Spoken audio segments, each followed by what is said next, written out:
Euzu billahi min nefsi ve mineşşeytanirracim. Bismillahirrahmanirrahim. Artıq dünəndən bərəkətli, əzəmətli olan Rəcəb ayı daxil olub ki, İslamda 4 dənə haram aylardan biridir və çox bərəkətli bir aydır, əzəmətli bir aydır ki, Həzrət İslam Peyğəmbəri və əymi əthardan bu ayın barəsində çoxlu sifarişlər olunub, bu aydakı ibadətlər, itaətlər, tövbələr, oruclar və sair duaların barəsində tövsiyələr olunub ki, əziz bir gündə, əziz bir ayda insanlar Allahın rəhmətindən, bərəkətindən bəhrələnələr. Və bu ay xüsusi əlamətdardır bir neçə hadisələ ki, onlardan da biri dünənki gündə Rəcəb ayının biri İmam Baqir əleyhissalamın mübarək mövludu idi. Bu ayda Həzrət Əmir əleyhissalamın mövludu mübarəki var. Bu ayda Nəb'əs bayramı var ki, Həzrət İslam Peyğəmbərinin Peyğəmbərliyə məbus olduğu gün ki, İslamın ən böyük bayramlarından biridir. Bu ayda Rəğaib gecəsi ki var, dünən gecə Rəğaib gecəsi idi, İslamda əhəmiyyətli bir gecədir. Duaların qəbul olan arzular gecəsi də deyirlər Rəğaib gecəsinə.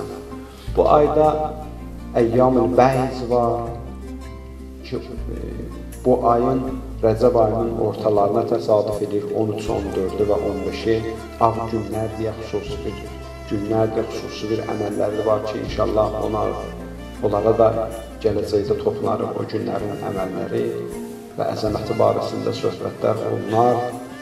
Hədislərdə buyurur, Rəcəbun nəhrun fi cənnə. Rəcəb bir dənə cənnətdə bulağın adıdır. Əşəddu bəyazən minəl ləbən. O bulaq süddən çox-çox ağdır. Və əhlə minəl əsəl. Və baldan çox-çox şirindir. Hədis buyurur. Fəmən samə yevmən min rəcəbin səqahullah min zalikən nəhr. Hər kəs bu ayda bir gün oruç tutsa, Həzrət İslam Peyğəmbəri buyurur ki, Allah-u Teala ona cənnətdə həmən o Rəcəbin bulağından icazə verəcək ki, istifadə eləsin, ondan datsın, ondan bəhrələnsin. Çox müqəddəs bir dənə aydır ki, hədislər buyurur, bu ayda insanlar bacardığı qədər tövbə eləsinlər, bacardığı qədər sədəqə versinlər. Sədəqənin böyüklüyü şərt deyil. Amma mütləq odur, hər kəs çalışıb bu ayda sədəqə versin ki, hədislərdə var. Həzrət İslam Peyğəmbəri buyurur, bu ayda verilən sədəqəni Allah-u Teala öz yanında saxlayar və böyüdər.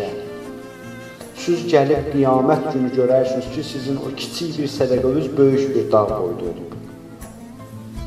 Çox əzəmətlidir bu ayda sədəqə vermək. Bu ayda oruç tutmaq dedik, bir gün bu ayda oruç tutmaq, Həzrət İslam Peyğəmbəri buyurur ki, mütləq o cənnətdəki oğlardan dadar. 3 gün bu ayda oruç tutmaq, hədislər buyurur, 1 il qəbul olunmuş orucun savabı verirlər insana. 7 gün hər kim bu ayda oruç tuta bilsə, hədislər buyurur, cəhənnəmin 7 qapısı o şəxsin üzünə bağlanır. Yəni, onun cəhənnəmə getməyə imkanı var. Hər kəs 8 gün bu ayda oruç tutsa, Həzrət İslam Peyğəmbəri buyurur, cənnətin 8 qapısı üzünə açılar ki, keçən cümələrdə də cənnətin qapıları barəsində söz danışmışdır. Hansı qapısından istəsə daxil olar? Hansı qapıdan istəsə daxil olar? Hər kim 15 gün bu ayda oruç tutsa, Həzrət İslam Peyğəmbəri buyurur ki, onun hesab kitabı yüngül tutular qiyamətdə. Hər kim buyurur, Həzrət İslam Peyğəmbəri 30 gün bu ayda oruç tutsa, deyir, Allah onun əməl dəftərinin əvvəlində bir kəlmə yazdırar. Allah bu bəndədən razı qalır. Ki, bu da bəndəçilikdə ən ali məqamdır. Cənnət, insanın cənnətə getməsi filan, bunlar o qədər də ali məqamdır. Ən ali məqam bəndəçilik üçün budur ki, Allah bəndəsindən razı qalsın. Ki bu ay oruç tutanı, niyə? Çünki bu ay vacibdir bəndələr oruç tutmaq. Müqəddəs Ramazan ayının orucu bizim boynumuzda fərzdir. Məcbur bu ayın orucunu tutmağa. Amma bu ayda bəndə məcburdur. Allah sevgisi ilə birdən oruç tutsa, Allah-u Teala ona böyük dərəcələr verəcək. Həzrət Əli əleyhissalamdan rəvayət edirlər. Rubiyə an Əmirəl-Müminin Əli əleyhissalam ənəhu kana yasumuhu və yəqul. Həzrət Əmir əleyhissalam bu ayda oruç tutmuşdu və ardınca buyurdu. Rəcəbun şəhri, Rəcəb ayı mənim ayımdır, Həzrət Əli əleyhissalam buyurdu. Və Şəabanu şəhri Rasulullah. Və Şəaban ayı Həzrət İslam Peyğəmbərinin ayıdır. Və şəhru Ramadan şəhrullah. Və Ramazan ayı Allahın ayıdır. Ki o ayda da Allah özü verər əməllərin dərəcəsiz. Bəlkə də bu Rəcəb ayını ki, bu qədər fəzilət verilib, Şaban ayına bu qədər fəzilət verilib, İnşallah Ramazan ayının sözlərində qismət olsa deyilər. Bəlkə də bunlar Ramazan ayına Allahın bizləri hazırlamasıdır. Bir növ Allah-u Teala istəyir, öz ayına biz pak halda daxil olaq. Bir də bu hədisə bir də diqqət eləmək. Həzrət Əmir əleyhissalam buyurur, bu mənim ayımdır. Şaban Həzrət İslam Peyğəmbərin ayıdır və Ramazan ayı Allahın ayıdır deyir. Bir növ bəlkə də dolayısıyla bir məna budur. Həzrət Əmir əleyhissalam buyurur ki, Allahın ayına daxil olmaq üçün, yəni Allahın hərəminə daxil olmaq üçün mütləq burada insan gərək Həzrət İslam Peyğəmbərindən keçər. Amma Həzrət İslam Peyğəmbərinə çatmaq üçün biz gərək Həzrət Əli əleyhissalama, Həzrət Peyğəmbərə yaxınlaşaq. Yəni o şəhərin qapısı Həzrət Əli əleyhissalamdır. Bir növ Allaha yaxınlaşma bizlər üçün bu aydan istifadə etmək çox mühüm tövsiyə olunmuşdur. Huvə şəhrun azim əl-bərəkəti şərif. Bu bir dənə böyük aydır ki, çox bərəkətli bir dənə aydır, çox şərafətli bir dənə aydır. Bu ayın xüsusi əməlləri var. Biri 15-i 30-cu günündə bu ayın qusl almaq.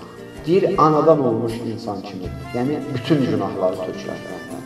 Çox, nə qədər bir dənə əzəmətli bir dənə aydır ki, bu ayda oruç tutanın və qusl alanın Allah-u Teala bütün günahlarına bağışlayır. Bir növ Allah belə deyir ki, bu hədisləri oxuya adam bu anlama gəlir ki, bir növ Allah bəndəsi üçün bir dənə məğfirət ayı təyin edir. Bağışlamaq istəyir Allah bəndələrini. Bir növ bu bir bəhanədir. Ki, bəndəm sən bir dənə addım at bu ayda, bir dənə tövbə elə ginən xalisanə, bir gün oruç tut ginən, bir dənə qusl elə ginən ki, bunlar çox çətində bir işlər deyil. O günahlar ki, biz onları eləmişik, onların müqabilində. O qədər ki, bir ömür biz günahlarla yaşamışıq. O günahlarımızın müqabilində bu əməllər çox bəsit, sadə bir əməllərdir. Amma Allah-u Teala deyir ki, bunları eləməsən bağışlayır. Yəni, bir növ Allah bəhanə axtarır. Birdən birinin zehninə gələr, Allah elə bunları eləməsəydi də bizi bağışlayar. Bəli, Allahın bunları gücü çatar, qüdrəti var ki, Allah bunları eləməsəydi belə bizi bağışlasın. Amma bir növ Allah istəyir ki, kimləri bağışlasın? Seçilmiş bəndələrini bağışlasın. Bir növ sən özünü təqdim eləyəsən o bağışlanma siyahısına. Ki, Allah, mən adımı yazdırdım o siyahıya, sən də mənə bağışla. Bir növ mən bağışlanmaq istəyən bəndələrindən deməyimizdir bu isə. Yəni Allah ilə hamın bağışlasın. Bəzi insanlar var ki, günahında şiddət edirlər və heç bağışlanmaq onların zehnindən də belə keçir. Allah bir növ ayırmaq istəyir bu əməllərdən bəndələri. Ki, bax, bu bəndən bu addımı atdı. Özü gəldi adını yazdırdı ki, Allah, məni də bağışlanan bəndələrindən yaz ki, mən də səni bağışlayım. Bizim atacağımız bir dənə addımdır bu ayda. Ki, bu aydan çox da istifadə edilir.